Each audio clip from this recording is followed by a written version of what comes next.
Hello and a very warm welcome back to Hugh's Nursery. So a couple of weeks ago my father and I decided that we want to join our local permaculture group, and in one of the local newspapers we saw advertised was a community seed swap. Now the seed swap is at our local market, and this is in the town of Lampeter, or Llambed in Welsh. Now, Lampeter is part of a transition town network which is trying to build resilience within communities. So it's quite cool to see a permaculture seed swap advert in a newspaper which is actually run by Transition Llambed at the hall and the venue which is which is actually been brought to life by Transition Llambed to support the local community. Now, this has been done by trying to support local food and craft businesses, and also trying to build a wealth within the area.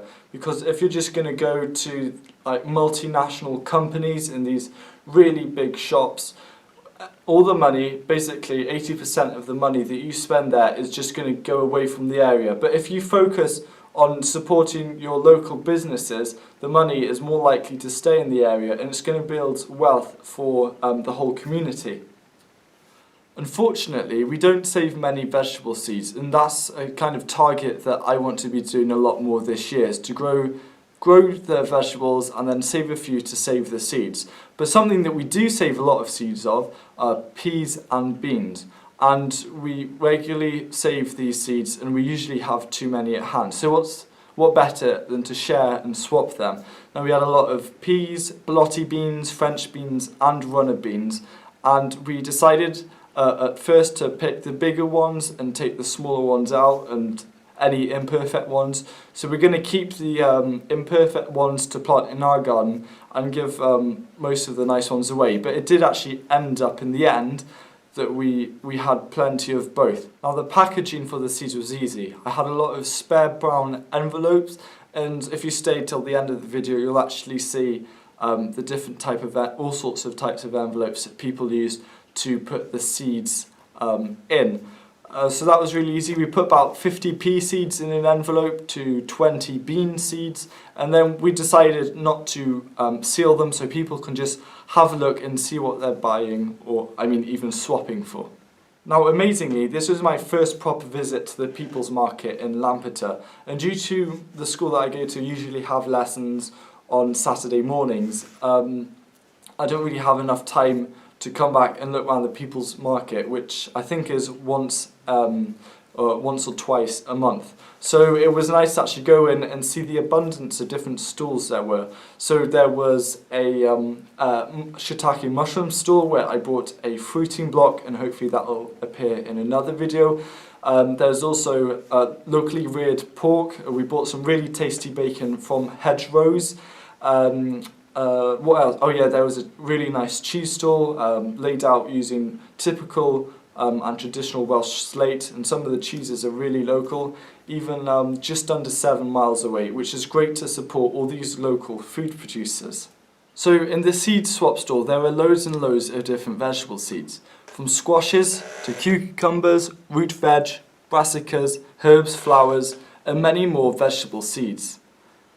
And for the people who didn't have seeds, there was actually a donations tin, so they could just make a donation to the permaculture group and get the seeds that they wanted in their garden. So how does this save money? Now, this is a pretty obvious question, but it's really important for people to know how they can save money by sharing and swapping seeds. The thing is, when it's a start, maybe late winter, early spring, and you order all your seed packets, they actually can cost something up to $2 or £1.20 for a seed packet. So if you're just going to spend lots of money, maybe 20 seed packets, that could be something like £30, $40, depending exactly where you get your seeds from. But if you could do a seed swap with lots of spare seeds that you don't even need, you can maybe have even 2 different types of vegetables, but when you swap them, you can swap them and get 10, 20 different types of vegetables in return. So it's a really good way to get rid of any spare seeds that you don't need and get all the other varieties you you need. So basically, after that seed swap, we don't need to order half as many seeds than what we would usually do, which is a great way to save money in the garden, especially when you're on a tight budget, you want to grow food affordably, and want to save money. So thank you very much for watching this video. I hope you found it interesting. And next week's video will actually be about how to set up and create your own local seed swap, giving some tips and all the benefits behind it.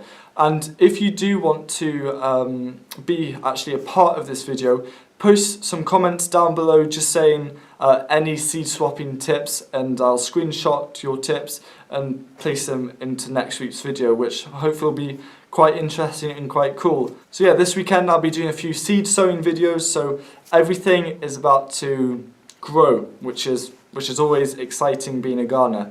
So thanks again for watching, have a great week and see you again soon. Goodbye.